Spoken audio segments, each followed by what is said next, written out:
मोदी ने दिया, अमेरिका को दिया तगड़ा झटका, F-35 फाइटर जेट डील की रद्द। भारत ने आखिरकार वो कर दिखाया जो दुनिया की तमाम सुपर पावरें सिर्फ सोच सकती हैं। मोदी ने अमेरिका की सबसे हाईटेक डील को ठुकरा दिया। जी हां, भारत ने अमेरिका के सबसे एडवांस्ड फाइटर जेट F-35 की डील को आधिकारिक तौर पर रद्द कर दिया। और यह सिर्फ कोई डील नहीं थी, बल्कि अमेरिका की इंडो पैसिफिक रणनीति की रीढ़ थी। अब भारत के इस फैसले से वॉशिंगटन में खलबली मच गई है, क्योंकि ये फैसला सिर्फ तकनीकी या वित्तीय नहीं है, ये एक सीधा, सपाट, कड़ा और करारा संदेश है। भारत अब किसी की धमकी में नहीं आने वाला, चाहे वो अमेरिका ही क्यों ना हो। अब थोड़ा पीछे चलते हैं। इस पूरी कहानी की शुरुआत होती है जब डोनाल्ड ट्रंप भारत आए। वही ट्रंप जो खुद को डील मेकिंग का बाप समझते हैं, भारत को उन्होंने ऑफर दिया था F-35 5th generation stealth fighter jet. शुरू में भारतीय वायुसेना ने इस पर विचार भी किया, रिपोर्ट्स आई, बैठकें हुई और ऐसा लग रहा था कि ये डील हो जाएगी। लेकिन फिर अमेरिका ने अपनी औकात दिखानी शुरू कर दी। अमेरिका ने भारत पर 25% टैरिफ और पेनल्टी लगा दी। कारण है, भारत ने रूस से S-400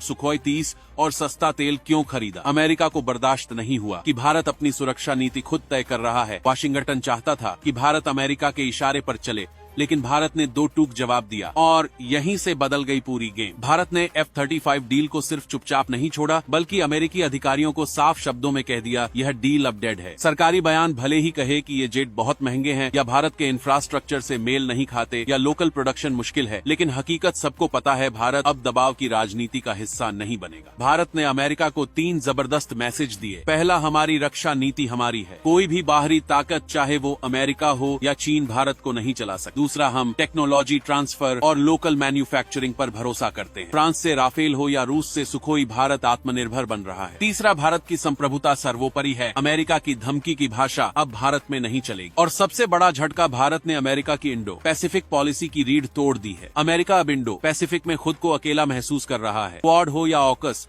हर जगह भारत की मौजूदगी जरूरी थी। लेकिन अब भारत ने साफ कर दिया, अपना नया दोस्त ढूंढ लो। ये कोई कूटनीतिक टिप्पणी नहीं है, ये सीधी चेतावनी है। निशा बिस्वाल, अमेरिका की पूर्व डिप्लोमेट, खुद कहती हैं कि ट्रंप की नीतियां सिर्फ मैक्सिमम प्रेशर टैक्टिक्स हैं, यानी डराओ धमकाओ और फिर झुको। लेकिन भारत वो मुल्क नहीं जो झुके। भारत ने अमेरिका की इस चाल को न केवल समझा, बल्कि उसे कचरे में फेंक दिया। जब अमेरिका ने टैरिफ लगाए तो कुछ लोगों को लगा था कि भारतीय स्टॉक मार्केट बैठ जाएगा, लेकिन क्या हुआ, निफ्टी और सेंसेक्स बढ़ते रहे। भारत की इकोनॉमी अब अमेरिका की धमकियों से नहीं कांपती। ये पहली बार नहीं है जब भारत ने जवाब दिया हो। जब अमेरिका ने स्टील और एल्यूमिनियम पर टैक्स लगाया, तब भारत ने भी 1200 करोड़ की रिटेलिएटिव ड्यूटी लगाई, WTO में केस लड़ा और जीत हासिल की। भारत ने साफ कर दिया है, तेल खरीदना हो या हथियार, हम अपने फैसले खुद लेंगे, चाहे वो सप्लायर रूस हो, ईरान हो या फ्रांस। अब भारत की नजर सुखोई 57 जैसे एडवांस जेट्स पर है, जिसमें टेक्नोलॉजी ट्रांसफर भी मिलेगा और लोकल मैन्युफैक्चरिंग भी। और अपने दम पर तेजस मार्क 2 और एमका प्रोजेक्ट पर हेचल और DRDO पूरी ताकत से जुट चुके हैं। F-35 जैसे बंद सिस्टम वाले अमेरिकी जेट्स अब भारत की पसंद नहीं है। भारत को अब ऐसे सौदे नहीं चाहिए जिनमें अमेरिका हर बार ब्लैकमेल करता रहे। ये F-35 की डील कैंसिल नहीं हुई, ये भारत की रणनीतिक रीब्रांडिंग है। अब भारत के फैसले दिल्ली में होते हैं, वॉशिंगटन में नहीं। भारत अब सिर्फ रक्षा साझेदार नहीं बनना चाहता, बल्कि वो राष्ट्र बन चुका है जो अपने दम पर खड़ा हो और अमेरिका को आंखों में आंखें डालकर जवाब दे सके। तो अगली बार जब कोई देश भारत को झुकाने की सोचे, तो याद रखे, भारत अब बदल चुका है। अब भारत डील नहीं करता, भारत अपनी शर्तों पर रूल करता है। तो दोस्तों, क्या आपको लगता है कि भारत ने अमेरिका को करारा जवाब दिया? क्या आपने ऐसा सोचा था कि भारत F-35 जैसी डील को भी ठुकरा सकता है? कमेंट में जरूर बताइए और इस वीडियो को उन सबको भेजिए जो सोचते हैं कि अमेरिका को अपना पापा समझते हैं।